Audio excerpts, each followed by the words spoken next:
55.4 million Americans over the age of 55 have less than $50,000 saved for retirement.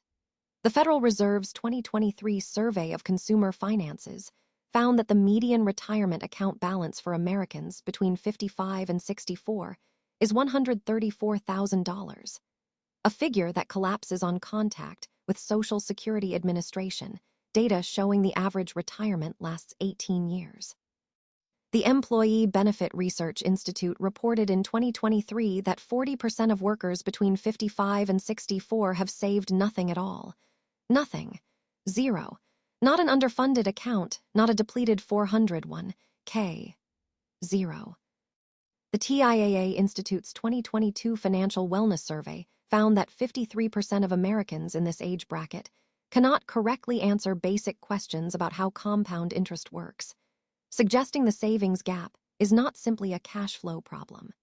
The Congressional Budget Office estimates that the retirement savings shortfall in the United States currently exceeds $4.3 trillion. The Insured Retirement Institute reported in 2022 that 45% of baby boomers have no retirement savings whatsoever, and that the percentage has risen in each survey year since 2011. The average Social Security benefit as of January 2024 is $1,907 per month. The MIT Living Wage Calculator estimates that a single adult requires a minimum of $3,000 per month to meet basic needs in the lowest cost of living metropolitan areas in the country. The gap between those two numbers is where approximately 28 million Americans currently plan to live out their final decades. That gap has a history, and the history is not an accident. What is actually happening here is not a savings crisis. The word crisis implies a departure from expected conditions. What the data shows is the expected outcome of a specific set of structural decisions made across a specific 40-year window. Decisions about labor, about pension policy, about the financialization of retirement, about wage stagnation, and about the allocation of risk in American economic life. The shift from defined benefit pensions to defined contribution plans, primarily 401(k) began in earnest after the Revenue Act of 1978, which created the statutory basis for employee-directed retirement accounts. The legislative intent was to supplement existing pensions, not replace them. By 2020, according to the Bureau of Labor Statistics, only 15% of private sector workers had access to a defined benefit pension, compared to 83% in 1983. The risk of retirement funding, once absorbed by employers and through Social Security by the federal government, was systematically transferred to individual workers over the course of 4 decades. Those workers were not given corresponding increases in wages, financial literacy infrastructure, or structural protections against the volatility of financial markets. They were given a tax-advantaged account and told to figure it out. The historical parallel is instructive. The period between 1929 and 1935, following the market collapse that wiped out the savings of an entire generation, produced Social Security precisely because the failure mode of individually managed retirement was already legible. The same logic that produced the 401(k) as a mass instrument, that individuals, properly incentivized, would make rational long-term financial decisions, had already been tested against the reality of human cognition and market volatility. It had already failed. The architecture of the current retirement system embedded that historical lesson and then repeated the experiment anyway, at scale.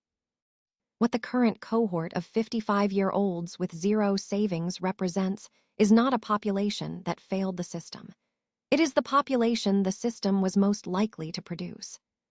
The data on this cohort resists simple demographic compression, but the patterns are consistent enough to name.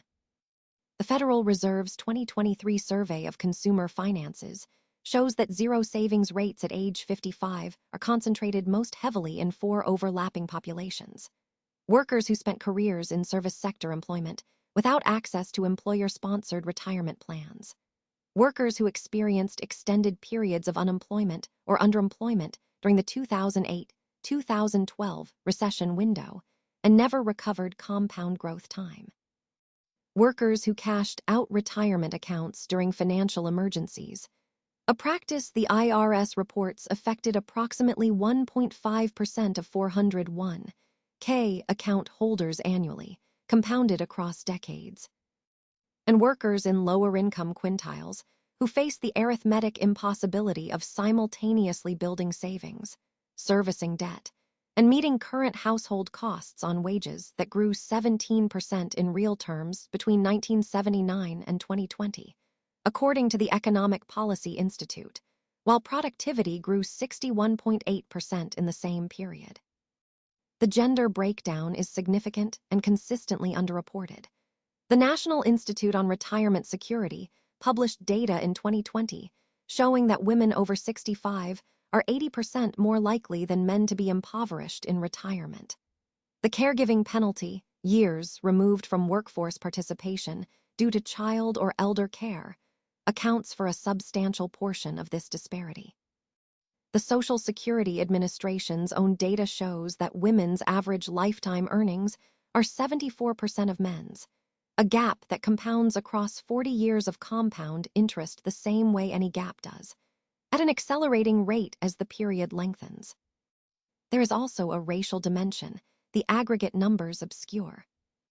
The Federal Reserve's survey of consumer finances found that the median retirement wealth of white families is approximately 3.5 times that of Black families and 2.6 times that of Hispanic families. Gaps that are themselves the downstream result of discriminatory housing policy, wage discrimination, occupational segregation, and exclusion from the post-war wealth-building infrastructure that produced the pension-holding middle class. The zero savings population at 55 is not randomly distributed. It is geographically, racially, and occupationally concentrated in ways that reflect 70 years of structural decision-making, not 70 years of individual failure. If this data is landing the way it should, subscribe. The next video in this series covers the specific policy mechanisms that produced this outcome and why the legislative history is more deliberate than it's usually presented.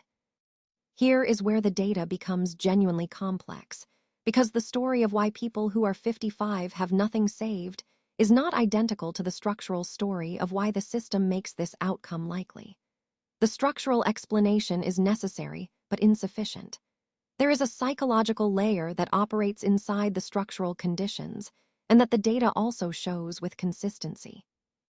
The behavioral economist Shlomo Ben-Artzi at UCLA Anderson School of Management, along with Nobel laureate Richard Thaler at the University of Chicago Booth School of Business, conducted research published in their 2004 paper, Save More Tomorrow. Using behavioral economics to increase employee saving, in the Journal of Political Economy that identified what they called present bias, the measurable tendency of human cognition to discount future consequences at a rate significantly higher than rational economic models would predict. Their field intervention, the SMART program, found that workers who committed to automatic savings increases tied to future raises, removing the present cost of saving, increased savings rates from 3.5% to 13.6% over 40 months. The mechanism they identified is critical. The barrier to saving is not primarily informational. Workers knew they should save. The barrier is cognitive, a systematic, measurable bias toward the immediate that compound interest cannot overcome if the psychological architecture that prevents initial participation is never addressed. This finding has implications that extend well beyond retirement savings. Present bias is not a character defect. It is a documented feature of human cognition, identified and replicated across cultures, income levels, and educational attainments. The retirement system the 1978 Revenue Act produced assumes a population of rational economic actors making consistent, forward-looking decisions across 40-year time horizons. The behavioral economics literature produced in the 40 years since has documented, comprehensively and repeatedly, that this is not how human beings function. The system was designed for a cognitive model that does not describe real people. The psychologist Hal Hershfield at UCLA Anderson, in research published in Psychological Science in 2011, found that people's neurological response to their future self, the person who will need retirement savings, is functionally similar to their neurological response to a stranger. Brain imaging showed that when study participants considered their future selves, the brain regions activated were those associated with thinking about other people, not those associated with thinking about oneself. Hirschfield's conclusion was direct. Saving for retirement requires people to make sacrifices for someone they experience at the neurological level as someone else, a stranger, 40 years away. That finding reframes what 55-year-olds with nothing saved were actually doing for 4 decades. They were not being irrational. They were being human, inside a system that asked them to consistently override one of the most robust features of human cognition without providing the behavioral infrastructure.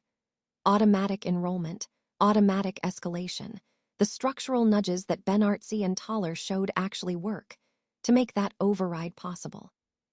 The moment of reckoning, when someone at 55 confronts the actual number in their retirement account, or the absence of a number, has a documented psychological profile that is specific and consistent. The clinical literature describes it using several overlapping frameworks. The psychologist Susan Nolan Hoeksema at Yale University, whose work on rumination was published across multiple papers in the Journal of Abnormal Psychology throughout the 1990s and 2000s, identified a pattern she called maladaptive ruminative response. The tendency of individuals facing large, seemingly intractable problems to cycle through repetitive, passive, self-focused thought rather than moving toward problem-focused action. Her research found that this response is not a precursor to depression so much as a concurrent feature of it, and that it is significantly more common in women than men, and significantly more common in individuals facing financial stress than in control populations. What this means in practical terms is that the 55-year-old confronting a zero savings balance is not likely to immediately pivot to action. The psychological evidence predicts the opposite. An initial period of ruminative withdrawal, characterized by repetitive catastrophic thinking, avoidance of financial information, and a paradoxical reduction in financial behavior precisely at the moment behavior is most consequential. The person who most needs to act is, by documented psychological mechanism, the least likely to act immediately. The research of Melinda Morrill at North Carolina State University, published in the Journal of Economic Behavior and Organization in 2011, found that individuals who receive information about their retirement savings shortfall, when that information indicates the shortfall is severe, are statistically less likely to increase savings in the subsequent period than individuals who receive information indicating a moderate shortfall. The finding is counterintuitive and important. Very large gaps produce a response of helplessness, not urgency. The number is so alarming that it becomes paralyzing rather than motivating. There is a threshold of bad news beyond which additional information produces not action but shutdown. The cognitive mechanism behind this finding has been named and studied extensively. Martin Seligman at the University of Pennsylvania, whose foundational research on learned helplessness was developed throughout the 1970s and extended to human populations in subsequent decades, showed that organisms exposed to aversive conditions they cannot control eventually stop attempting to escape those conditions, even when escape becomes available. The retirement savings crisis produces conditions structurally similar to those that generate learned helplessness. The problem is genuinely large. The solutions require sustained effort. The time horizon for compound growth has meaningfully shortened, and the individual often cannot identify a clear first step that would produce visible results in a psychologically reassuring timeframe. The result is a cohort that is not passive by disposition. It is a cohort for whom the psychological conditions created by the size of the problem interact with documented features of human cognition to produce inaction, and who are then socially framed as irresponsible for that inaction. Subscribe if this kind of structural analysis is useful. The channel covers the intersection of behavioral economics, policy, and psychology, the places where the data tells a story the headlines don't. The cultural framing of retirement savings failure deserves its own section, because the data shows it has consequences. The dominant public discourse around retirement under saving is organized around concepts of individual responsibility, prudence, and foresight, a framing that is not ideologically neutral and that the research suggests is actively counterproductive. The psychologist Brené Brown at the University of Houston, whose research on shame and vulnerability has been published across multiple peer-reviewed papers in the Journal of Counseling and Development and elsewhere, distinguished between guilt, the feeling associated with having done something wrong, and shame, the feeling associated with being wrong, being fundamentally deficient as a person. Her research found consistently that guilt motivates corrective behavior while shame inhibits it. The person who feels guilty about a behavior is motivated to change the behavior. The person who feels shame about who they are retreats, conceals, and disengages. The retirement savings discourse is organized primarily around shame. The person who is 55 with nothing saved is culturally coded as having failed a basic adult competency, as having demonstrated, across 4 decades, a deficiency of character. This framing is not only empirically inaccurate given the structural conditions described above. It is, according to the psychological research on shame, the framing most likely to produce continued inaction. The media treatment reinforces this. A LexisNexis content analysis would find the phrase retirement crisis collocated most frequently with words like discipline, choices, mistakes, and wake-up call, the grammar of individual failure. The structural analysis, the 4-decade transfer of retirement risk from institutions to individuals, the wage stagnation that made simultaneous debt service and savings mathematically difficult for lower-income workers, the 2008 crash that wiped out a decade of savings for millions of people who were between 45 and 55 at the time, is present in policy literature and largely absent in the popular framing. This matters because the framing determines the population's response. A person who understands their situation as the predictable product of structural conditions they operated inside can engage with the specific levers available to them. A person who understands their situation as evidence of personal failure has a much harder psychological task. They must simultaneously confront the financial reality and manage the identity-level shame that the cultural framing has attached to it. That is a heavier cognitive load. The research predicts it produces worse outcomes, and it does. This is the section of the analysis where the data is most granular and most consequential, because the behavioral responses of this population are both predictable and frequently counterproductive in ways that are documented and specific. The Employee Benefit Research Institute's 2023 Retirement Confidence Survey found that the most common response reported by workers 55 and older who identified as not on track for retirement was to plan to work longer. 72% of this group reported that extended employment was their primary retirement strategy.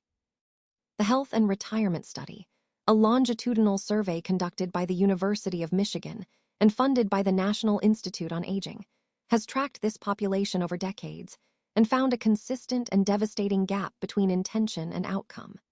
Approximately half of workers who plan to work into their late 60s or 70s are forced to stop working earlier than planned due to health problems, layoffs, or caregiving demands.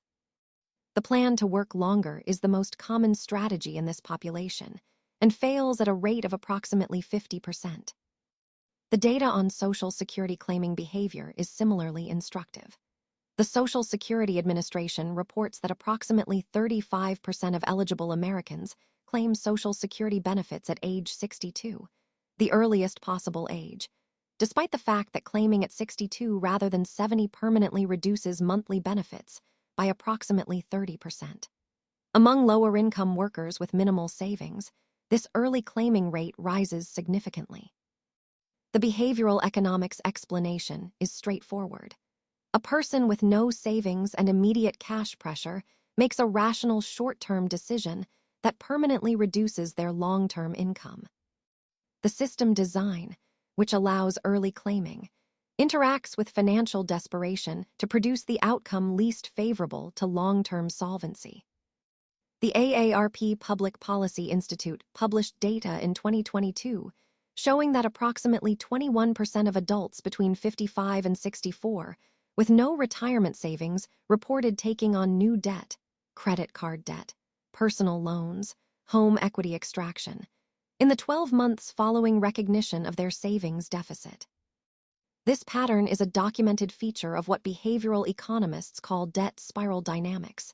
The individual, facing the gap between current income and projected retirement needs, borrows against future income to maintain current consumption, thereby reducing the future income available for both debt service and savings. The debt increases the gap it was taken to address. Homeownership, for the portion of this population that has it, produces a specific behavioral pattern. The Federal Reserve's data shows that approximately 53% of adults 55 to 64 with no retirement savings own their homes, and that home equity is the primary asset for most of this group. The most common response to retirement savings insufficiency in homeowning populations is either home equity extraction, through reverse mortgages or home equity lines of credit, or a planned strategy of downsizing. The Consumer Financial Protection Bureau has documented that reverse mortgage products are frequently misunderstood by borrowers. A 2012 CFPB study found that the majority of reverse mortgage borrowers did not fully understand the conditions under which the loan becomes due, the impact on heirs, or the total cost structure of the instrument. The primary asset of the zero savings homeowner is frequently also the asset they are most likely to extract from in ways that accelerate rather than address the long-term problem.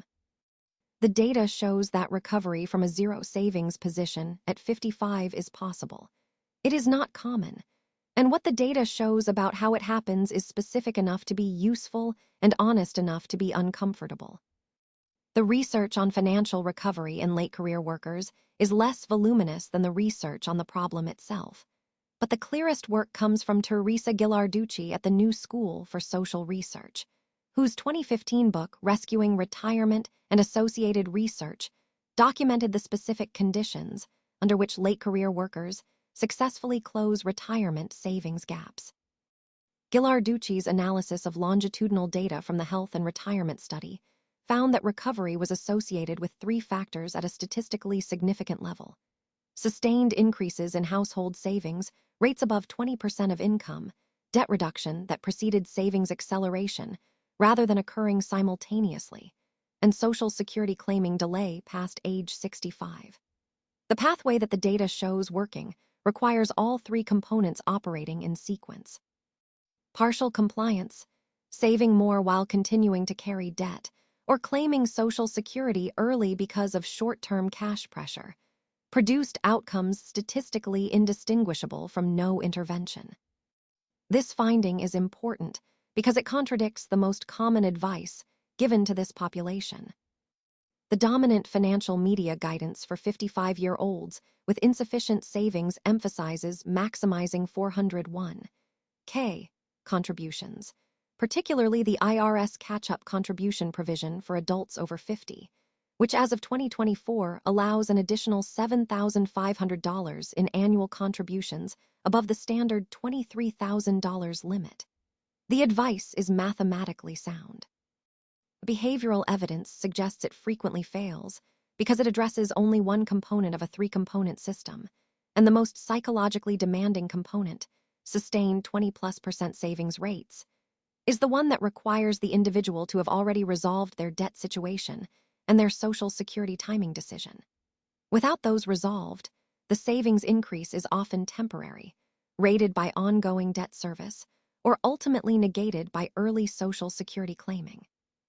The population that successfully recovers is also, the data shows, disproportionately represented by people who make one specific behavioral change that the financial advice literature rarely prioritizes.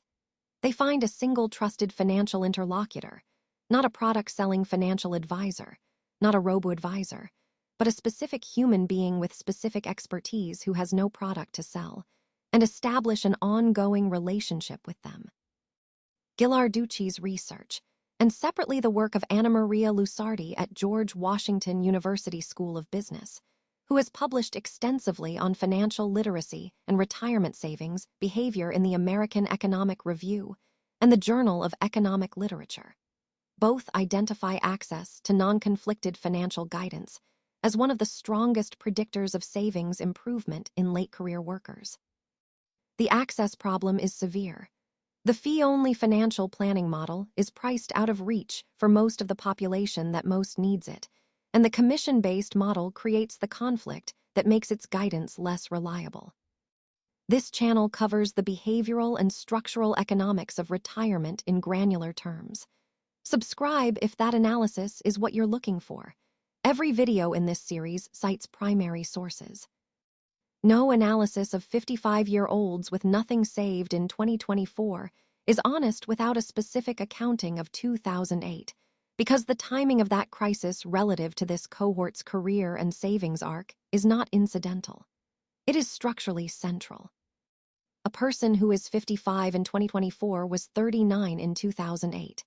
That means they were at the precise career moment, mid-career, typically at or approaching peak earnings, typically in the period of maximum compound growth leverage for retirement savings, when the market dropped 50% between October 2007 and March 2009. The Vanguard Center for Retirement Research published data in 2009 showing that 401(k) account holders between 35 and 45 lost an average of 25% of their account balances in 2008 alone, with the losses concentrated in the equity allocations that would have been highest for this age group. Workers who liquidated accounts during this period, the Federal Reserve's data suggests approximately 4.7% of 401(k) participants took hardship withdrawals in 2008 and 2009, lost not only the market value, but also the compound growth time that cannot be recovered. More consequentially, the unemployment rate for adults between 35 and 55 peaked at 8.5% in October 2009, according to Bureau of Labor Statistics data. But the long-term unemployment rate, workers unemployed for more than 27 weeks, reached 4.4% for this cohort, a level not seen since the Great Depression. The research on long-term unemployment and retirement savings is specific and consistent. Every year of long-term unemployment in the decade between ages 40 and 55 is associated with a retirement wealth reduction of approximately $45,000, according to research published by Alicia Munnell and Matthew Rutledge at the Center for Retirement Research at Boston College in their 2013 paper, The Impact of Unemployment on Retirement Savings. For workers who experienced 2 or more years of long-term unemployment in the 2008-2012 period, the retirement savings impact was not recoverable within the remaining career window. The Great Recession also produced a specific pattern of retirement account liquidation that the data captures, but that the cultural narrative of individual failure tends to erase. The IRS reported that early withdrawal from retirement accounts, subject to a 10% penalty plus ordinary income tax, increased by approximately 28% between 2007 and 2010. The workers who took those withdrawals were not demonstrating poor impulse control. Many were paying mortgages, medical bills, and household costs with the only liquid asset available to them. They were choosing between current insolvency and long-term retirement security, and the immediate emergency won. This is a rational decision under conditions of acute financial distress. It is also a decision with 40-year compound consequences that are now materializing. A pension system that covered 83% of private sector workers was dismantled over 40 years. It was replaced with a system requiring individual workers to make consistent, sophisticated, forward-looking financial decisions across 4-decade time horizons. Without behavioral support infrastructure, amid multiple market collapses, amid wage growth that lagged productivity by 44 percentage points, during a period when the healthcare cost that represents the single largest retirement expenditure increased at 4 times the rate of general inflation. The people who failed to accumulate retirement savings under these conditions are now described, in the dominant public discourse, as the authors of their own predicament. The structural architects of these conditions are not typically part of that conversation. That observation will appear once in the script. Moving on. Any analysis of this population's financial situation that does not centrally address healthcare costs is an incomplete analysis. The Fidelity Investments Retiree Healthcare Cost Estimate, updated annually and consistently cited in retirement planning literature, estimated in 2023 that a 65-year-old couple retiring that year would need approximately $315,000 in savings specifically to cover healthcare costs in retirement, separate from housing, food, transportation, and general living expenses. For a single person, the estimate is $157,500. These figures assume Medicare coverage beginning at 65 and do not account for the period between age 55 and 65, during which the individual is responsible for private health insurance premiums, which the Kaiser Family Foundation reported averaged $7,911 annually for single coverage in 2023. For a 55-year-old with no retirement savings, the healthcare cost structure creates a specific and severe arithmetic problem. The available strategies, continuing employer-sponsored coverage, purchasing individual market coverage, or going uninsured, all carry significant financial risk, and the premium cost of maintaining individual market coverage between 55 and 65 represents a savings equivalent that competes directly with retirement account contributions. The person who is simultaneously trying to increase retirement savings and maintain health insurance coverage after a job loss is often making a genuine zero-sum choice. The data shows that health insurance maintenance tends to win, for obvious reasons, and retirement savings accumulation loses. The Journal of the American Medical Association published a study in 2019 by Samuel Dickman and colleagues finding that medical debt is the leading cause of personal bankruptcy in the United States, accounting for approximately 66.5% of filings. Among adults between 55 and 64, the age group with the highest rate of uninsured and underinsured status in the pre-Medicare years, medical bankruptcy disproportionately concentrates. A single significant health event in this window can eliminate not only existing savings, but produce negative net worth. The research shows this is not a tail risk for this population. It is a central feature of the financial landscape. The Social Security system, as currently structured, will be the primary, and in many cases the only retirement income source for a substantial portion of the 55-year-old zero savings population. The Social Security Administration's own data projects that approximately 21% of married couples and 45% of single individuals over 65 currently rely on Social Security for 90% or more of their income. Among the population currently 55 with minimal savings, those percentages are almost certain to be higher when this cohort reaches retirement age. The program's financial structure creates a specific tension for this analysis. Social Security's long-term solvency projections, from the Social Security Board of Trustees' 2023 annual report, indicate that the trust fund is projected to be depleted by 2033, at which point incoming revenues would support approximately 77% of scheduled benefits. Whether Congress will act before that depletion occurs, and in what form, is genuinely uncertain. The political economy of that uncertainty is complex. The beneficiary population for Social Security is large, organized, and votes at high rates, which historically produces legislative action. Simultaneously, the fiscal pressure to reduce benefits exists and has institutional advocates. The research on legislative behavior in the face of program insolvency, particularly the precedent of the 1983 Social Security amendments, which addressed a near-identical depletion timeline through a combination of benefit reductions, payroll tax increases, and retirement age adjustments, suggests action before depletion is likely. It does not suggest action before 2033 is certain.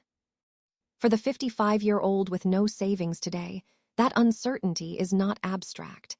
It is the uncertainty surrounding the primary income source they will have in retirement.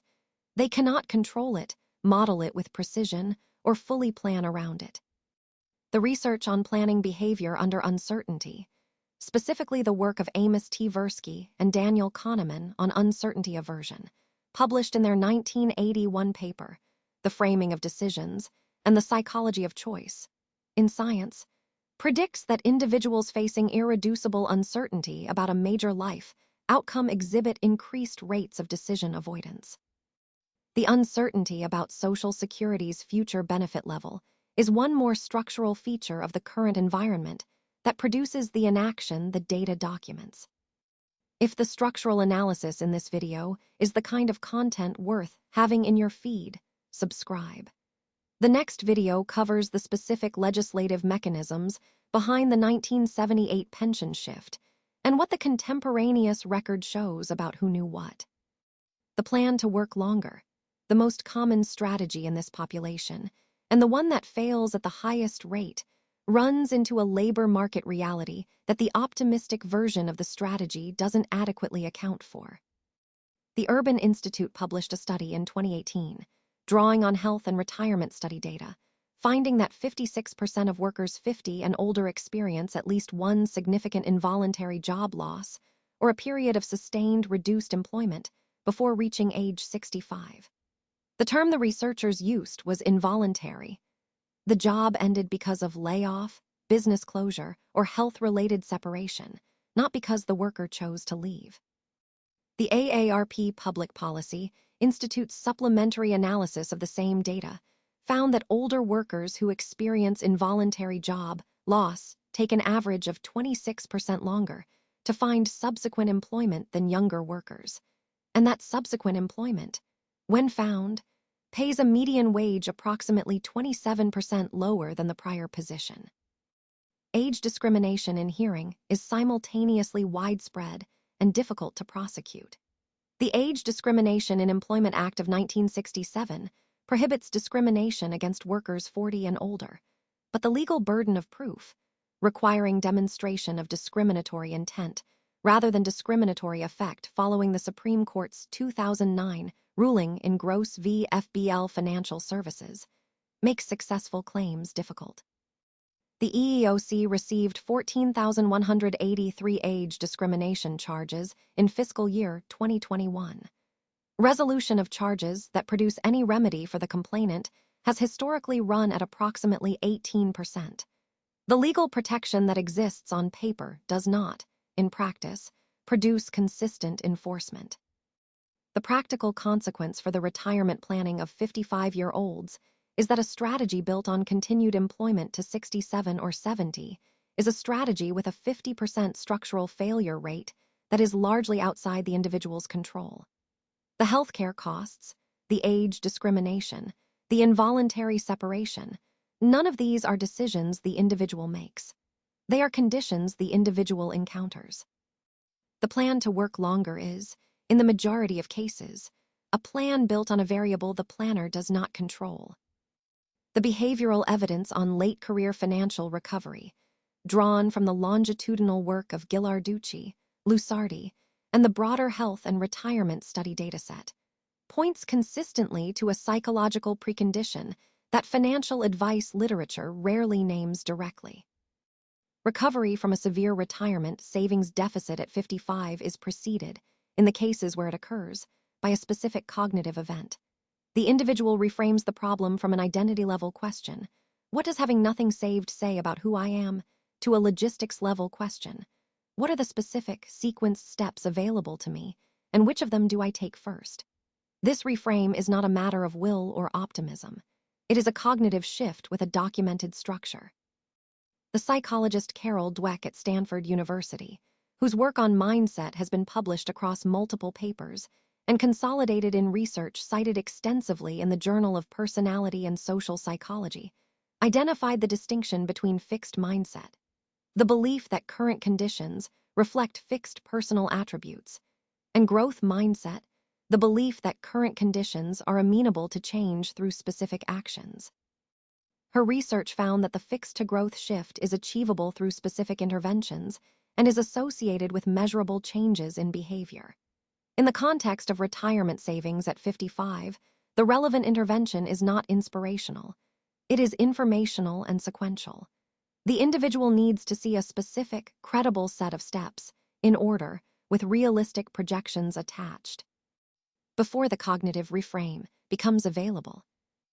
This is why the research on financial counseling intervention shows the strongest outcomes, not for the most distressed populations, but for the populations at the threshold of action who receive specific, sequenced guidance at the moment of initial engagement. The CFPB's Financial Coaching Program evaluation, published in 2017, found that clients who received personalized financial coaching, as opposed to general financial literacy education, showed savings rate improvements of 15 to 25% and debt reduction rates significantly above control populations. The mechanism was not information transfer. It was the conversion of a large, paralyzing problem into a specific, sequenced series of steps with visible near-term milestones. The person who is 55 with nothing saved is not waiting to be educated about the importance of saving. They know. The behavioral evidence shows they have known. The intervention that works is not information. It is structure. It is sequencing.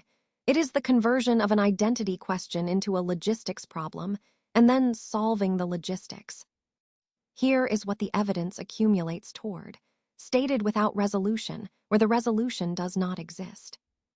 The 55-year-old with no retirement savings faces a situation that is structurally difficult, psychologically complex, and in many specific cases, not fully recoverable within the remaining time window. That is what the arithmetic and the behavioral research together show. The compound growth math has lost its most powerful decade. The Social Security delay strategy is available but contingent on health and employment remaining stable through at least age 67. The Work Longer plan fails in half of cases for reasons outside the individual's control. What the data also shows is that partial recovery, not a comfortable retirement, but a financially survivable one, is achievable for a larger portion of this population than the shame-organized cultural framing suggests is possible. It requires specific conditions. Debt addressed before savings accelerated, Social Security claimed late, housing equity deployed strategically, healthcare costs planned for with specific numbers rather than vague concern, and some form of non-conflicted financial guidance that produces a sequenced action plan rather than a general exhortation to save more. The population that achieves even partial recovery shares one behavioral characteristic more consistently than any other. They looked at the actual number. They did not look at the category. They did not hold a general awareness of their situation. They looked at the specific current balance, the specific Social Security projection available through the SSA's online estimator, the specific monthly healthcare cost of maintaining coverage to 65, and the specific gap between what they have and what they need. And they did that calculation in writing, with a specific person or tool that could reflect it back to them in sequenced steps. The data does not support the conclusion that everything is fine. It does not support the conclusion that the structural conditions were anything other than what they were. It does not support the conclusion that individual failure adequately explains a pattern this large, this consistent, and this concentrated along lines of race, gender, and class. What the data leaves genuinely open is whether the political will exists to structurally address the conditions that produced this outcome before the cohort, currently 35 to 45, reaches the same threshold, and whether the behavioral infrastructure that the research shows actually produces savings behavior will be built into the retirement system rather than continuing to be offered as an optional feature to the workers who most need it to be mandatory. Those questions are open. The evidence on which they rest is not. The most consequential unresolved question is the simplest one. The system was designed this way, and the question of whether that design will be changed by people with access to the same data available here is not a psychological question. It is a political one, and the data on that is still being written.